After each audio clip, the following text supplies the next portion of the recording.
Let me just ask you first your reaction to the intense backlash you've seen after your 13-person group. I understand it's, I think, 6 minorities, 6 whites, 1 unknown. That's what we were told on the racial makeup. But a diverse group of professionals gets together and to come up with this thoughtful curriculum. And it's to the point where you have the Vice President of the United States making an emergency trip down to Jacksonville, Florida, to condemn it. My reaction was incredulousness. The very idea that the sentence that was being quoted refutes the charge being made against it should make it unnecessary for anyone to have to speak out about it. Grammar, for people of basic literacy, sufficiently refutes the charge. So, unless you've been living under a rock as of late, there's been a lot of controversy regarding the new curriculum put forth by the state of Florida in the area of teaching Black history. There are people making all kinds of claims and allegations. Let's go to one individual who was actually involved in creating this curriculum and find out what's really going on. Because like I always say, y'all, when you hear something from the mainstream media outlets, naturally assume it's false and then go from there. Let's dive in.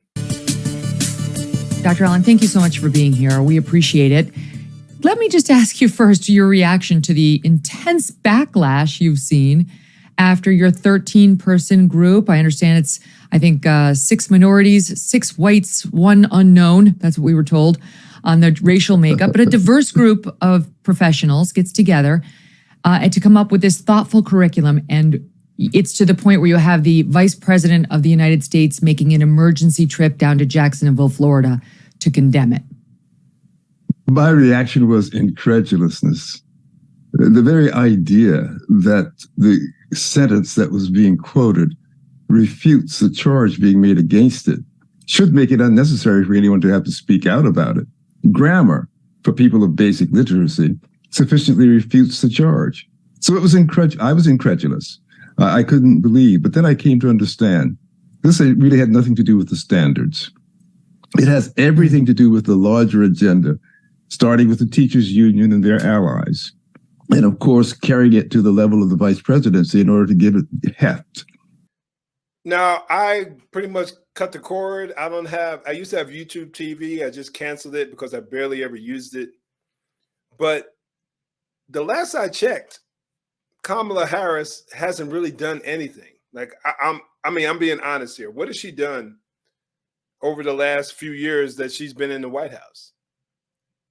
I've heard her attempt to make a few speeches, and she comes across as if she's a total knucklehead, like she doesn't know what she's talking about. How do you get a Black person riled up? Have some popular Black person, famous Black person, tell you how you should act, how you should feel about something.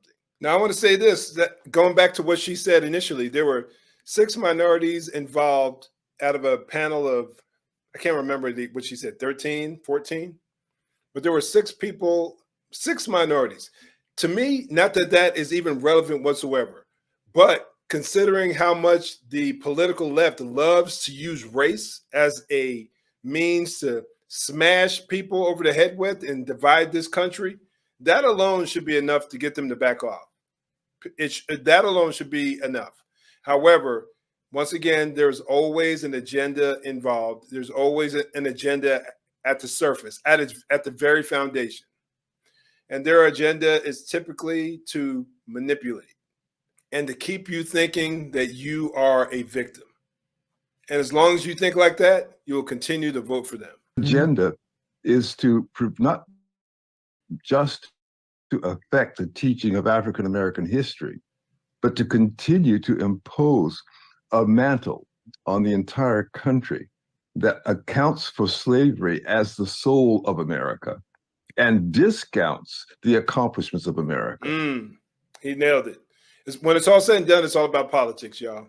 It's all about the political agenda. Students learning history in Florida, including about slavery, it requires that the horrors of slavery are fully explored and taught.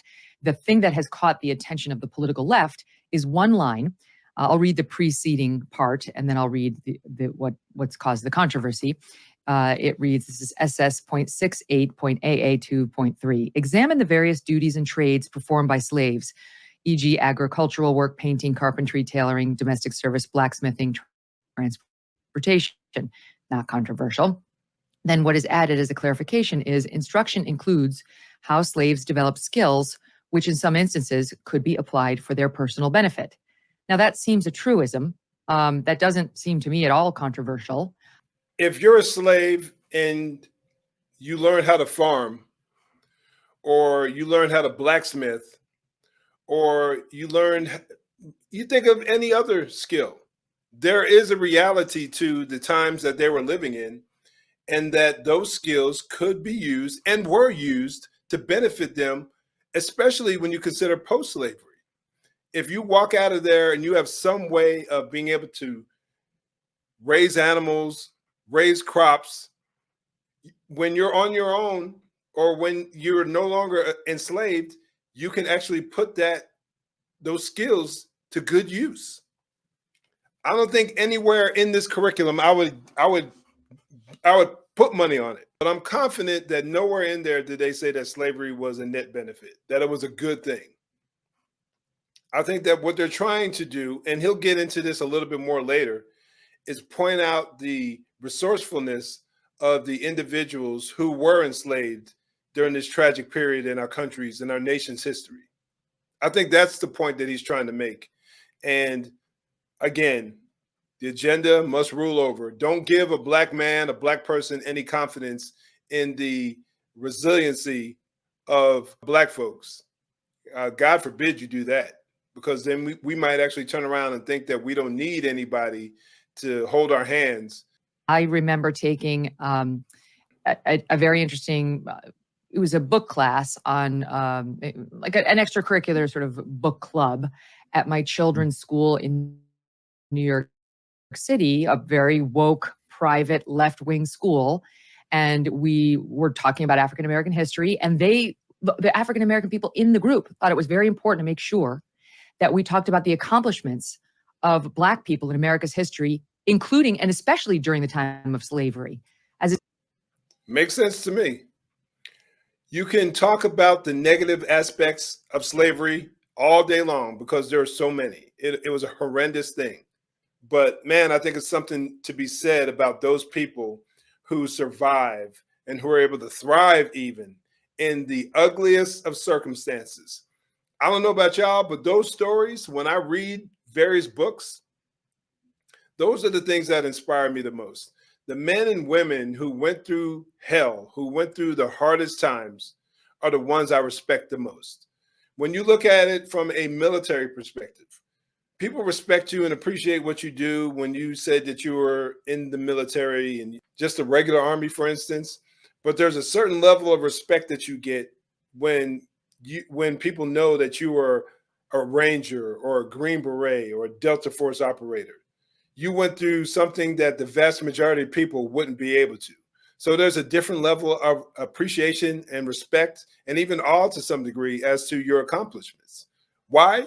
Because you suffered at much, much greater extremes, and you demonstrated the capacity to overcome when a lot of people would have tapped out a long time ago. So I think it's a good thing, a positive thing, as ugly as slavery was, to point out as I said a moment ago, the strength of those who managed to make it through and come out on the other end of that stronger. Testament to their spirit, as a testament, right, to their resilience. So when I see that, I saw this, I said, I get it. I see exactly what they're doing. And that was the left saying that.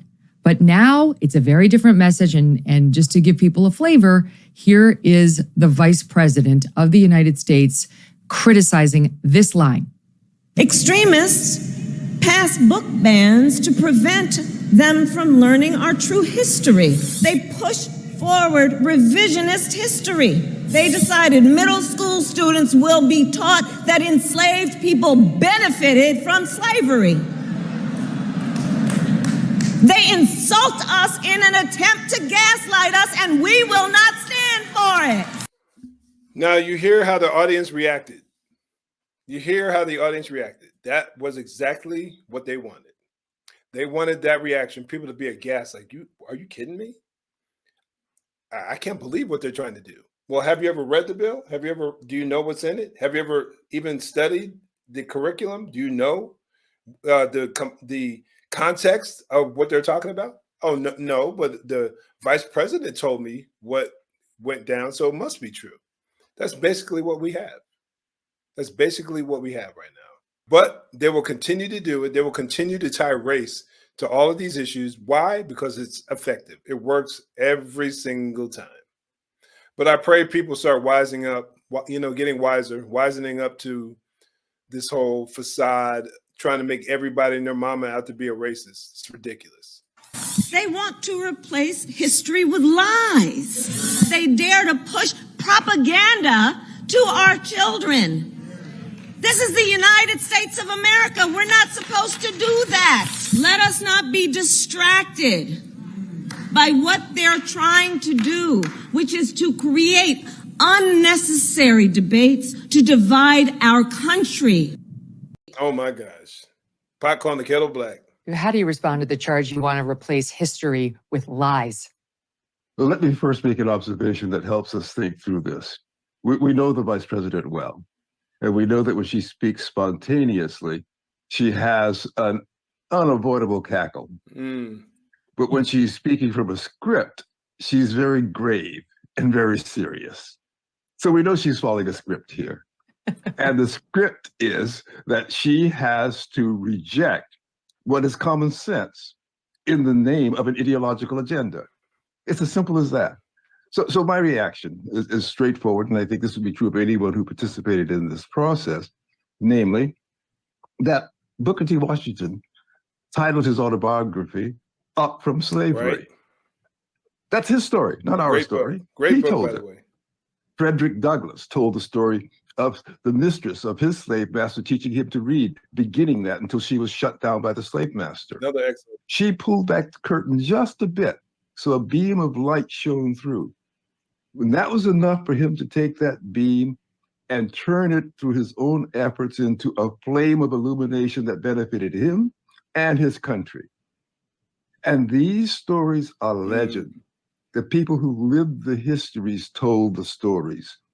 The curriculum is about allowing the people who live the histories to speak in their own names for themselves, to tell their own stories. Lying? No. The lie is that we should make up a story about them rather than listening to the stories they told on their own authority. That was good. His point, to sum it up, let the individuals who went through that speak in their own words. And there's a ton of literature out there from former slaves telling their story. I wish I heard about these issues, a lot of these things when I was a young man, especially growing up and dealing with a lot of racism. I wish I had access to books, honest, truth-telling books that told the full story of slavery. But better late than never. Well said. The reaction, though, is so over the top. I've got to stay on it for a minute. Here is the state's largest teachers union in Florida, the Florida Education Association, calling this a disservice and a big step backward. Evidently, quote, in an attempt to protect students from wokeness, these new standards will make sure that through the fourth grade, elementary school students' knowledge of African-American history does not extend beyond being able to know who a famous African-American is when they see them. That's the teachers union saying you're trying to reduce knowledge of history and African-Americans to, oh, there's LeBron James, cool. Once again, it's all about that agenda. Got to stick to it. This is, of all the dishonest statements, Doctor, this has got to be at the top of the list. You know it is, because look, the African American History Work Group deliberated in public. The sessions were open to the public. It was widely disseminated. The teachers union was invited to attend, to listen, and to contribute. They remained silent through the entire process, So contributed Wow. zero, until it was all done, and then surfaced like snakes in the grass to take pot shots. Now, tell me that that's not a deliberate design. Wow. Oh my goodness, I didn't know that. Did they bother to show up? Or did they not? Did they blow the whole thing off? They blew it off to all practical purposes. One person who had some affiliation attended some of the sessions, but largely the sessions were empty, devoid of any presence from the teachers union, whether online or in person. Oh, that's stunning. But I guess Not nothing is. not Randy really. Weingarten weighs in, calling this disgusting and calling this a grievously racist notion that you've gotten behind. So that's for those keeping track at home, a white woman calling you a black man a grievous racist, pushing grievously racist notions about slavery. They're sort of losing touch with reality. Here's a couple of more Yes. examples. Politician Representative Eric Swalwell says this proves that Ron DeSantis is pro-slavery. Pro-slavery. And I know. And CNN commentator Ashley Allison says, in Florida, you have a governor who wants to ban Rosa Parks. I'm telling you, man, these people are so deceitful and they're so deceptive and they're such liars. They will do whatever it takes to keep us enslaved. That's what they are, the true enslavers. They want to have us enslaved from an ideological perspective, that the white man is evil. This country is nothing but evil.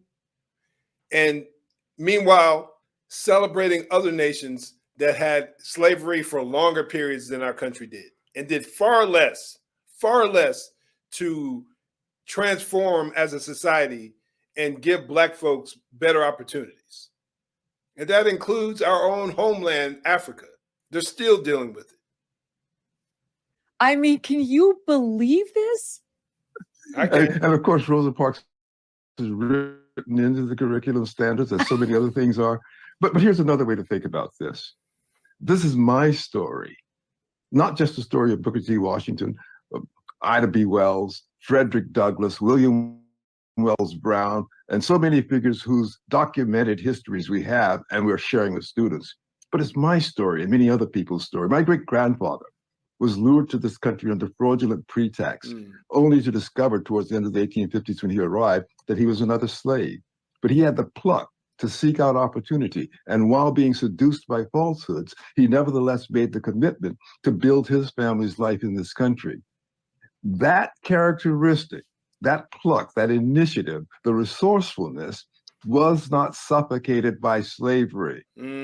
That's my story. The family that he engendered was a family that indeed became accomplished in many ways. And he himself. So that no matter how you look at it, whether you're looking at stories large or stories small, the reality is the truth is in the stories that the people who live the stories will tell. And we have asked that children be taught those stories and not somebody's interpretation of them. Man, I love that.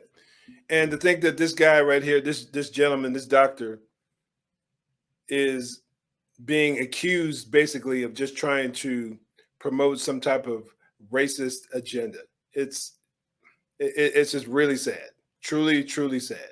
The scripture makes it very clear that the liar will have his part in the lake of fire, unless they come to the place of repentance, turning from their sin. To sit up there and to know that you are willfully distorting facts. I don't know how they can lay their head down at night. I just truly don't. But before you go, make sure you check out this video right here. I think you'll find it very informative.